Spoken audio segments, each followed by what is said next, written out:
Hello everyone, welcome to Toyeen Talks. Ejeka enjoy. But for watching till I'll see you in my next video. Stay safe, stay blessed. I love you all. Bye. Salute if they are able to move their right hand. So she knows the implication, and me, I believe it was when I don't know if it's Shitu or the lawyer you just mentioned, draw her attention. That's why she went out to the chamber to go and look at what is on her file, and she confirmed it. And when she comes, she suspend the sitting. So you see, in this case, no one is going to hold her for any explanation or for any contempt of court. I believe so. But having said that, look, it is long overdue. Believe me, it is long overdue for this woman to be called to set aside or stay away or recruit herself. It is long overdue. I've said it before on this Papariano's platform. I said issue of that of Mohbad, issue of public interest, issue that caught the eyes of the international community, issue that the young one, the lovers of Mohbad, every day they talk about it, they are not silent. Why are you sitting once in a month? Why? Knowing very well that this young man's lifeless body is still in their eyes. There is what we call fast-track hearing. What happened if she sat 3 times in a week just to round up and gather her evidence and submit it? If inquest is taking more than a year and we still don't know where we are, can you imagine how long court proceeding will take? So that woman, she needs to go. She needs to go. In fact, she needs to go. For me, that is my submission. I'm so happy this has come. In fact, it's long overdue. It's coming late. You would have come long before now. Honestly speaking, you can come in. Let me enter the kitchen. I have something on fire.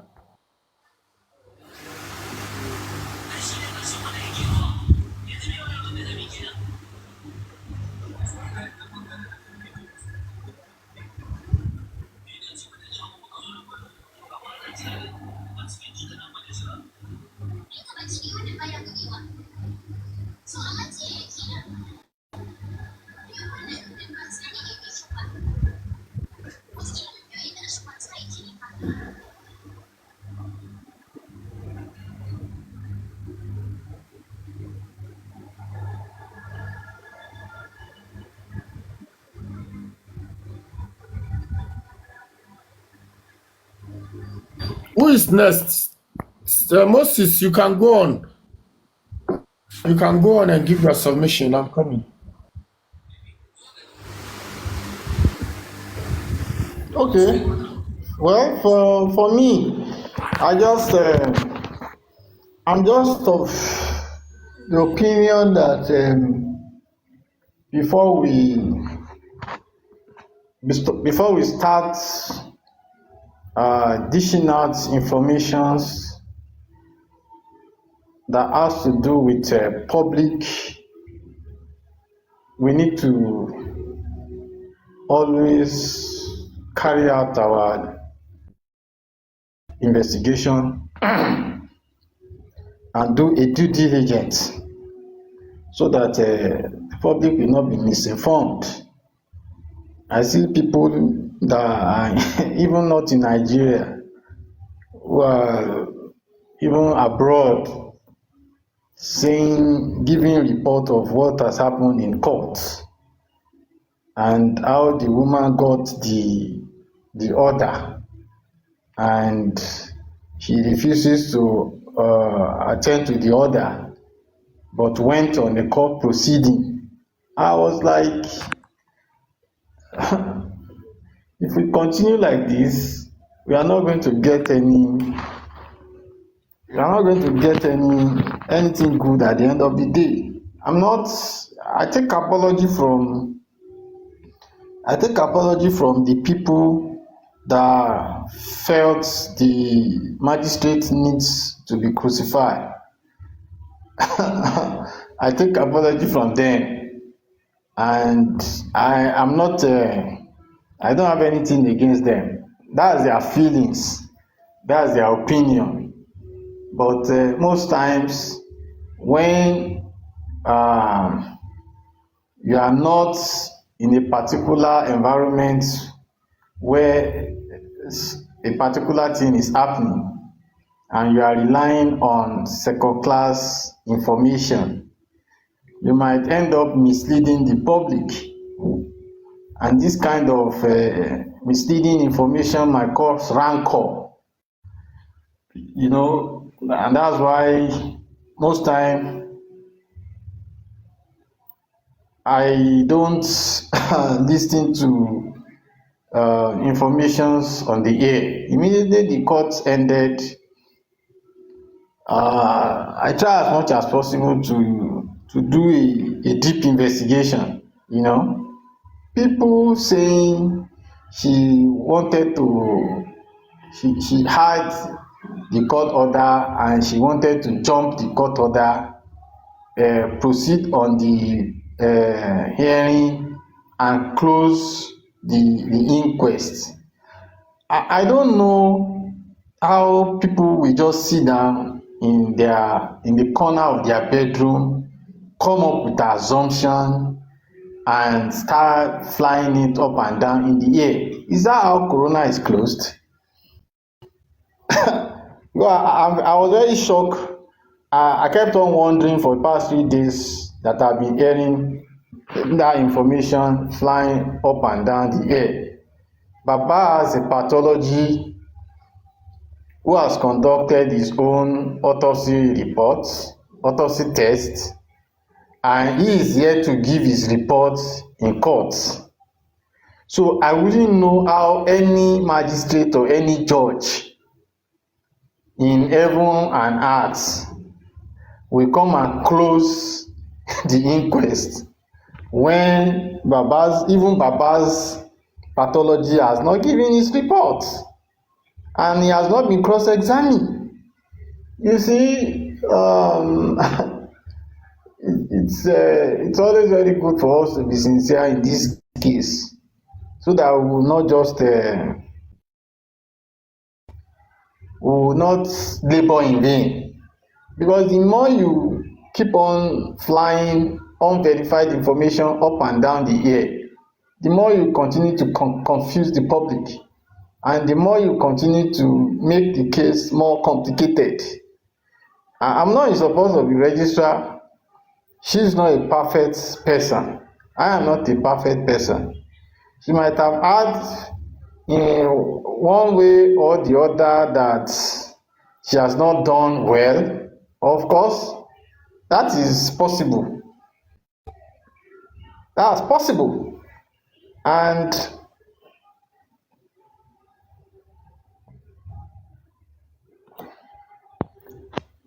that's possible. And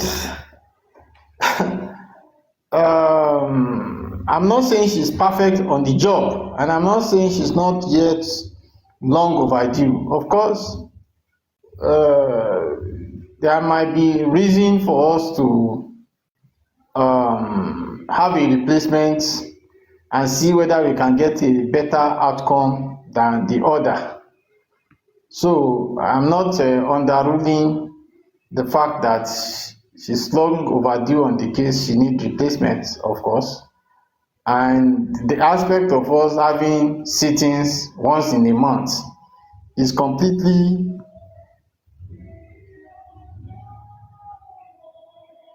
is completely not good for the case. I wouldn't know the reason why we cannot have sittings twice in a month, even thrice in a month, in as much as we have a lot of witnesses that need to be cross-examined in court. You should consider more sittings in a month, at least thrice. You know, those are the areas where I felt she has not done well, and she needed to adjust, of course. And I think the counsel in court has that in their arms, and they could have presented that to her and argue it with her and come up with a resolution, you know. And if she does not now make a correction, then she can be called, you know, to step aside. My own opinion. And then tribe of the Lion of Judah, maybe you are just coming in. I just gave my submission that after the court sittings, we try to get details and fact finding as regards when the order arrived at court, and either she was in court when the order arrived, and even on Monday we met her at a sitting as early as 8:30, 9:30. She was already attending to the sittings. And you know, I think I have explained that.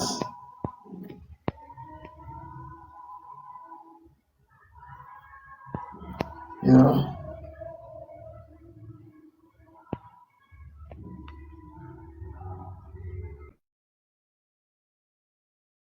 so as you can see, I've had series of experiences in that same court where some lawyers, where she proposed a date for adjournment, and some lawyers went against it, the date, that the dates are not comfortable for them, and she asked them they should propose another date that is comfortable, and they proposed a date, and she said okay, that it's fine.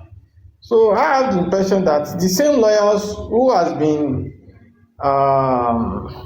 having a counter opinion as regards proposed dates by the magistrate, they can actually put a petition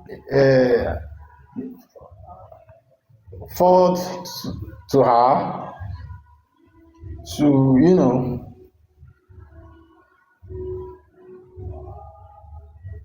to decide whether once in a month is comfortable for them or not comfortable for them. And they can actually argue it out, and they can make it either twice in a month or thrice in a month. Olaji, yes, you can make a request. You can send your request, and then you can come up to talk. You know, so those are the things that I You saw have in those. information. I was on Susan Just for Justice this morning, and I was hearing some rumors that they are planning to say that Mohbad killing was a mistake. Did you hear it? BB, if they are planning to say Mohbad killing was a mistake, who are the people that are planning? Who are the people that are planning? Who brought that information? You know, these are. I'm very sorry. I don't want to react too much so that I will not be tagged or be called names. But for me, I like confirmed information. I like to get details about something before going around informing the public, you know. So where did they get it, and who brought the information? Who are the they? So that's what I heard this morning. Okay, so if they now come to say Mohbad killing is by mistake by who? Good question. By who? by one person in the house or by the three people in the house? Prophet told us that there was a blood. You see, Moses, let's be honest, you know the people who fail us in this whole journey for justice is the police. And that's why from the beginning, I keep bashing them, but Papariano will not allow me.